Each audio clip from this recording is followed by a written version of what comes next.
ఇక దేశం బాగుండాలంటే రాహుల్ గాంధీ ప్రధాని కావాలన్నారు మంత్రి సీతక్క. భద్రాద్రి కొత్తగూడెం జిల్లా మణుకూరులో ప్రైవేటు కార్యక్రమానికి హాజరయ్యారు సీతక్క. పినపాక ఎమ్మెల్యే పాయం వెంకటేశ్వర్లు అదేవిధంగా మంత్రిని ఘనంగా సత్కరించారు. 70 ఏళ్ల చరిత్ర కలిగిన కాంగ్రెస్ పార్టీని అని సీతక్క తెలిపారు.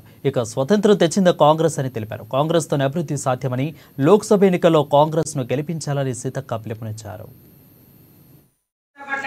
వర్గాలకు ఆత్మ గౌరవాన్ని ఇచ్చేటువంటి రాజ్యాంగం ఉండాలా మార్చాలా అనేటువంటి చర్చ జరుగుతున్న తరుణంలో జరుగుతున్నటువంటి ఎన్నికలు భారతదేశానికి ఒక ఆత్మ గౌరవాన్ని, భారతదేశ ఆత్మ గౌరవ పతాకగా నిలిచినటువంటి భారత రాజ్యాంగాన్ని మార్చాలన్నటువంటి కుట్రలను ఛేదించే విధంగా మరి కాంగ్రెస్ పార్టీ పోరాడుతుంటే మనుధర్మ శాస్త్రాన్ని యుగ యుగాల నాడు మహిళలను, అట్టడుగు వర్గాలను, మానవులను అందరినీ అంచివేసి ఒకే ఒక వర్గం మాత్రమే బాగుండాలనేటువంటి సిద్ధాంతాన్ని తీసుకొచ్చినటువంటి మనుధర్మ శాస్త్రాన్ని మళ్ళీ ముందుకు తీసుకురానటువంటి కుట్రతో జరుగుతున్నటువంటి ఎన్నికలు.